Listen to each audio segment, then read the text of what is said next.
Panel ഡിസ്കഷനിലേക്ക് സ്വാഗതം. എല്ലാ കാലത്തും ഒരു കാലിക പ്രശസ്തമായ വിഷയമാണ് നാം എല്ലാവരും ചർച്ചയ്ക്കെടുക്കാറുള്ളത്. എന്നാൽ അതിൽ നിന്നും വിഭിന്നമായി എല്ലാവരും പഠിക്കേണ്ട, എല്ലാവരും മനസ്സിലാക്കേണ്ട ഒരു വിഷയമാണ് നാം ഇന്ന് ചർച്ച ചെയ്യുന്നത്, നാം ചർച്ചയ്ക്കെടുത്തിരിക്കുന്നത്. ടിപ്പു സുൽത്താൻ തെറ്റിദ്ധരിക്കപ്പെടുന്ന വായനാ മേഖല എന്ന വിഷയത്തെ ആസ്പദമാക്കി നാം ചർച്ച ചെയ്യുന്നു. ഫത്ത് അലി ഖാൻ ടിപ്പു. ഒരുപക്ഷെ നമ്മളെല്ലാവരും ചിന്തിക്കുന്നുണ്ടാവും, ആരാണ് ഈ ഫത്ത് അലി ഖാൻ ടിപ്പു എന്നുള്ളത്.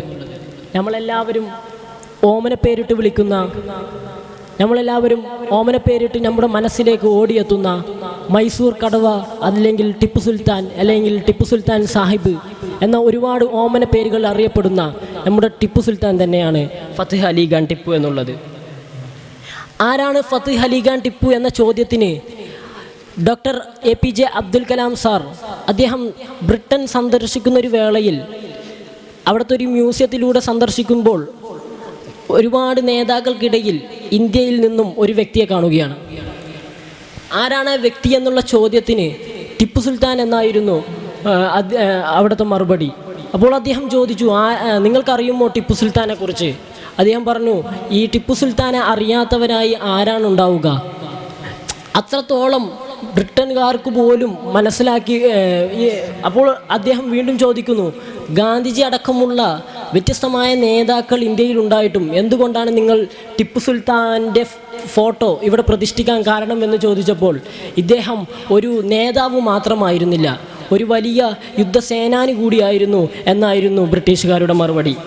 ഇതിൽ നിന്ന് തന്നെ ആരാണ് ടിപ്പു സുൽത്താനി എന്നുള്ള വലിയൊരു ചോദ്യത്തിൻ്റെ ഉത്തരമാണ് ഇതിൽ നിന്ന് നമുക്ക് കാണാൻ സാധിക്കുന്നത്. 1750 നവംബർ 20 അദ്ദേഹത്തിൻ്റെ ജനനം. ചെറുപ്പത്തിൽ തന്നെ രാഷ്ട്രീയ കാര്യങ്ങളിലും അതുപോലെ തന്നെ യുദ്ധതന്ത്രങ്ങളും തുടങ്ങിയിട്ടുള്ള എല്ലാതും യൗവനങ്ങൾ തന്നെ അദ്ദേഹം പഠിച്ചു വച്ചിരുന്നു എന്നുള്ളത് വാസ്തവമായൊരു കാര്യമായിരുന്നു. 12ാം ശതകത്തിൽ തന്നെ അദ്ദേഹം മൈസൂറിൻ്റെ ഭരണം ഏറ്റെടുക്കേണ്ട ഒരു അവസ്ഥ സംജാതമായി. 1782 ഡിസംബർ 12 തൻ്റെ പിതാവായ ഹൈദരലി, അദ്ദേഹം മരണസന്നിയിൽ കിടക്കുന്ന സമയത്ത് പൊന്നാനിയിലെ ഒരു പട്ടാള ക്യാമ്പിലായിരുന്നു ടിപ്പു സുൽത്താൻ. അവിടുന്ന് തൻ്റെ പിതാവിനെ സന്ദർശിക്കാൻ വരികയും അദ്ദേഹം മരണമടഞ്ഞ സമയത്ത് അദ്ദേഹത്തിൻ്റെ കയ്യിൽ നിന്നും ഒരു വസിയത്ത് ഏറ്റെടുക്കുകയായിരുന്നു. ആ സമയത്തായിരുന്നു ഡച്ചുകാരടങ്ങുന്ന, ഫ്രഞ്ചുകാരടങ്ങുന്ന, ബ്രിട്ടീഷുകാരടങ്ങുന്ന ഒരു സമൂഹം നമ്മുടെ നാട്ടുരാജ്യങ്ങളെ കൈവശപ്പെടുത്തി അവിടെ വിദേശാധിപത്യം സ്ഥാപിക്കാൻ വേണ്ടി നമ്മുടെ നാട്ടുരാജ്യങ്ങളെ കൈവശപ്പെടുത്തുന്ന ഒരു കാലഘട്ടത്തായിരുന്നു ഹൈദരലിയുടെ മരണം. ആ സമയത്ത് പിതാവ് തൻ്റെ വസിയത്ത് മകനെ ഏൽപ്പിച്ചുകൊണ്ടായിരുന്നു പിതാവിൻ്റെ മരണം. അവിടുന്ന് തൻ്റെ പിതാവ് അവിടുന്ന് വസിയത്ത് ചെയ്യുന്നതായി കാണാൻ പറ്റും. ഇതാ, ഞാൻ എൻ്റെ രാഷ്ട്രത്തെ നിന്നെ ഏൽപ്പിക്കുന്നു. ഔറംഗസീബിൻ്റെ മരണശേഷം ഭാരതത്തിൽ ഏഷ്യൻ രാഷ്ട്രങ്ങൾക്കിടയിൽ സ്ഥാനമില്ലായിരുന്നു. വിദേശികളുടെ പോരാട്ടത്തിൻ്റെ നൃത്തരംഗമായിരുന്ന ഈ രാഷ്ട്രത്തെ സംരക്ഷിക്കാൻ അമുസ്ലിം സഹോദരങ്ങൾക്ക് സാധ്യമല്ല. ഇന്നാട്ടിലെ വിപദ്ഘട്ടങ്ങളിൽ നിന്ന് പരിരക്ഷിക്കേണ്ട കർത്തവ്യം നിനക്കാണ്. അവിടെ മുതൽ ടിപ്പു സുൽത്താൻ്റെ പടയോട്ടം ആരംഭിക്കുകയാണ്. അവിടെ നിന്ന് തൻ്റെ രാജ്യത്തിന് വേണ്ട താൻ ഭരണം നടത്തുന്ന ആ പ്രവശികൾക്ക് വേണ്ടിയിട്ടുള്ള അവിടെ നിന്ന് ജീവിതം അവിടെ നിന്ന് സമർപ്പിക്കുകയാണ്.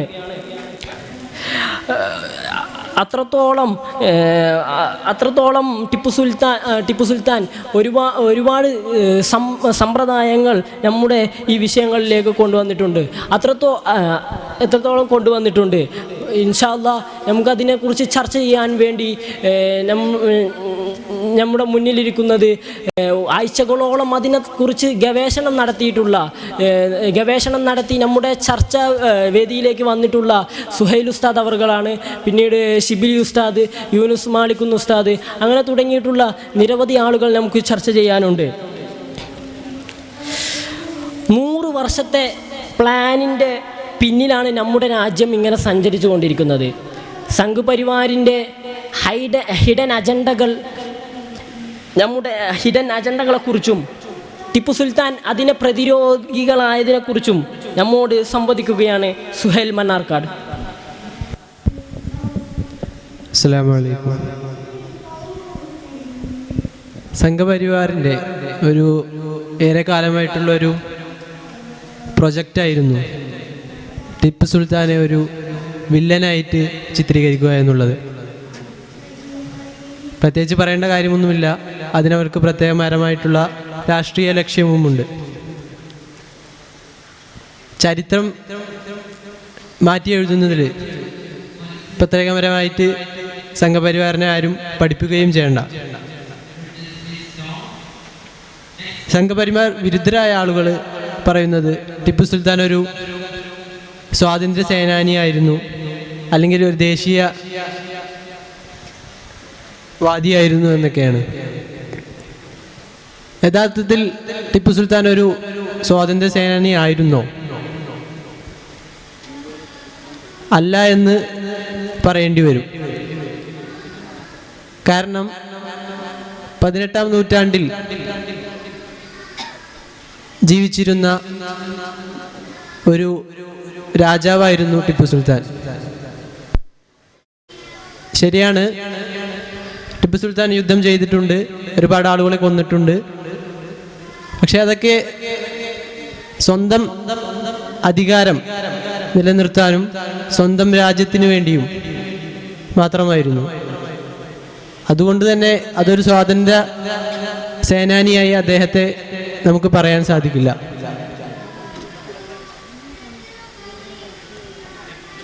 എന്നാൽ ഈ രണ്ട് വാദങ്ങളുടെയും ഇടയിലാണ് ഇന്ന് യഥാർത്ഥ ചരിത്രം നിലകൊള്ളുന്നത്. പലർക്കും അത് ഏതാണ് സത്യം, ഏത് ചരിത്രമാണ് വിശ്വസിക്കേണ്ടത് എന്ന് പലർക്കും ഇന്നും അറിയില്ല. 2015 കർണാടക സർക്കാർ, അന്നത്തെ മുഖ്യമന്ത്രിയായിരുന്ന സീതാരാമയ്യ, നവംബർ 10 ടിപ്പു സുൽത്താൻ ജയന്തിയായി ആഘോഷിക്കാൻ തീരുമാനിച്ചപ്പോൾ അതിനെതിരെ ഒരുപാട് കോണിൽ നിന്നും വിമർശനങ്ങൾ വരികയും അതൊരു വലിയൊരു പ്രതിഷേധമാവുകയും അങ്ങനെ അന്ന് ആ പ്രതിഷേധത്തിൽ 2 പേർ വരെ കൊല്ലപ്പെടുകയും വരെ ചെയ്തിട്ടുണ്ട്. അങ്ങനെ ടിപ്പു സുൽത്താൻ ജയന്തി ആഘോഷിക്കാൻ തീരുമാനിച്ചപ്പോൾ അതിലേക്ക് ക്ഷണിക്കപ്പെട്ട ഒരു കേന്ദ്രമന്ത്രി തനിക്കതിൽ പങ്കെടുക്കാൻ താല്പര്യമില്ല എന്നും തന്നെ അതിൽ നിന്നും ഒഴിവാക്കി തരണമെന്നും പറഞ്ഞിട്ടുണ്ട്.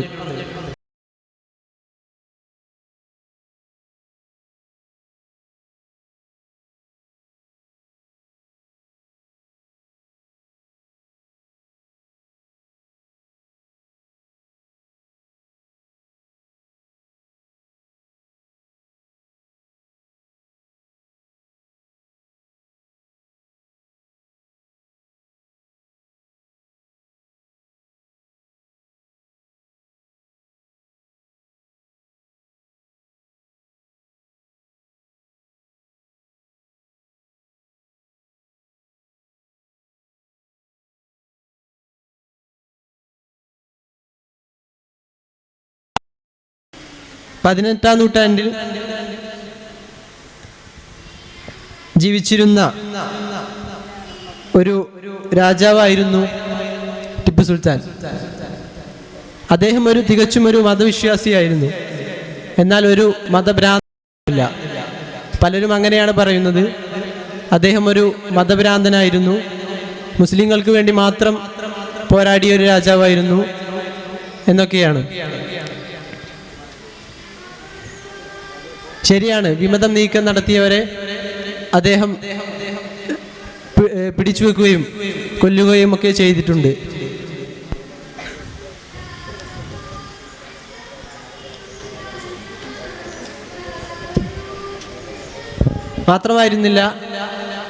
മതം മാത്രമായിരുന്നില്ല അദ്ദേഹത്തിൻ്റെ പ്രധാന ലക്ഷ്യം. അദ്ദേഹത്തിൻ്റെ അധികാരം നിലനിർത്തുക എന്നതായിരുന്നു അദ്ദേഹത്തിൻ്റെ ലക്ഷ്യം.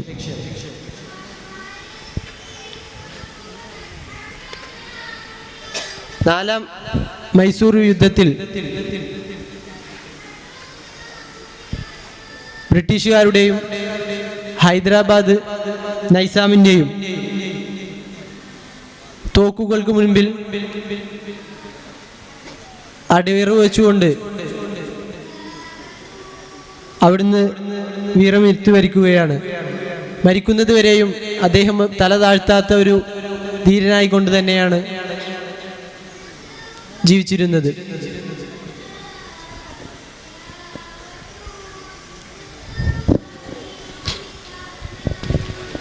അതുപോലെ തന്നെ നമുക്കെല്ലാവർക്കും അറിയാം പാലക്കാട് ജില്ലയിലെ പാലക്കാട് കോട്ട, ടിപ്പു സുൽത്താൻ കോട്ട. എന്നാൽ എത്ര പേർക്ക് അറിയാം കോഴിക്കോട് ജില്ലയിൽ ഫറൂഖിൽ ഇതേപോലെയൊരു ടിപ്പു സുൽത്താൻ കോട്ടയുണ്ട് എന്ന്? പണ്ട് രാജീവ് ഗാന്ധി പ്രധാനമന്ത്രിയായിരിക്കുന്ന സമയത്ത് അദ്ദേഹം കേരളം സന്ദർശിക്കുകയും ഈ ഫറൂഖിലുള്ള കോട്ടയെക്കുറിച്ച് ഉദ്യോഗസ്ഥരോട് ചോദിച്ചപ്പോൾ അവർക്ക് പോലും അങ്ങനെ ഒരു കോട്ട അവിടെയുണ്ട് എന്ന് അറിയില്ലായിരുന്നു. അത് വളരെ വലിയ വിവാദത്തിനിടയാക്കുകയും പിന്നീട് ഗവൺമെൻറ് തന്നെ ആ കോട്ട ഏറ്റെടുത്ത് സംരക്ഷിക്കാൻ തീരുമാനിക്കുകയും ചെയ്തു. ഇതെല്ലാം എൻ്റെ സ്വന്തം വ്യക്തിപരമായിട്ടുള്ള അഭിപ്രായങ്ങളാണ്.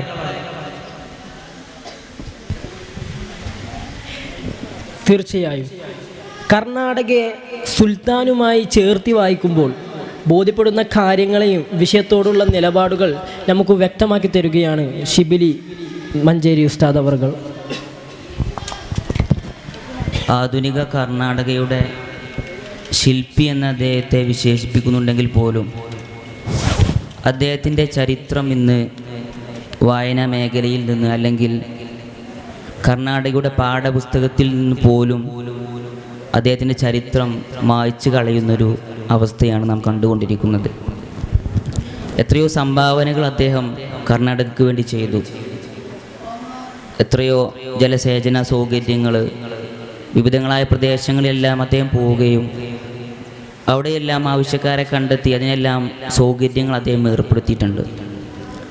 എന്നിട്ട് പോലും അദ്ദേഹത്തിൻ്റെ ചരിത്രം പാഠപുസ്തകത്തിൽ നിന്നും വായനാ മേഖലയിൽ നിന്നൊക്കെ മായ്ച്ചു കളയാണ്.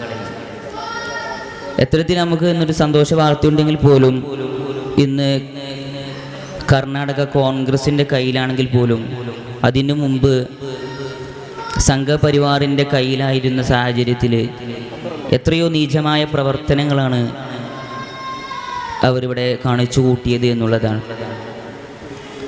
ഒന്നാമതായി ട്രെയിനിൻ്റെ പേര് മാറ്റി, അതുപോലെ അദ്ദേഹത്തിൻ്റെ സ്ഥലത്തിൻ്റെ പേര് മാറ്റി തുടങ്ങി വ്യത്യസ്തമായ രീതിയിൽ അദ്ദേഹത്തിന് എങ്ങനെയൊക്കെ ചരിത്രത്തിൽ നിന്ന് മായ്ച്ചു കളയാൻ പറ്റുമോ ആ രീതിയെല്ലാം സംഘപരിവാർ ഇന്ന് കാണിച്ചു കൂട്ടിയിട്ടുണ്ട്. നാം അദ്ദേഹം നൽകിയ സംഭാവനയിലേക്കൊന്ന് എത്തിനോട്ടുകയാണെങ്കിൽ അദ്ദേഹത്തിൻ്റെ കോട്ടയിൽ പോലും ഹൈന്ദവ സഹോദരങ്ങൾക്ക് ആരാധന ചെയ്യാൻ പോലും അദ്ദേഹം സൗകര്യം ഏർപ്പെടുത്തി എന്നുള്ളതാണ്. മാത്രമല്ല എത്രയോ ക്ഷേത്രങ്ങൾ അദ്ദേഹം ആക്രമിച്ചിട്ടുണ്ടെന്ന് അവർ പറയുന്നുണ്ട്. കാരണം അതിനെല്ലാം അദ്ദേഹം ഒരു കാരണമുണ്ടായിട്ടാണ് അദ്ദേഹം ഇത്രയും ക്ഷേത്രങ്ങളൊക്കെ ആക്രമിക്കാനുണ്ടായ കാരണം. ഒന്നാമതായി അദ്ദേഹം ക്ഷേത്രം പൊളിക്കാനുണ്ടായ കാരണം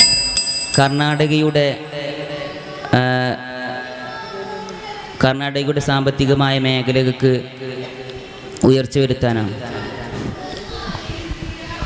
ആരാണ് ടിപ്പുവിന് പിന്നിൽ പ്രവർത്തിച്ച ആ ജാലകശക്തി?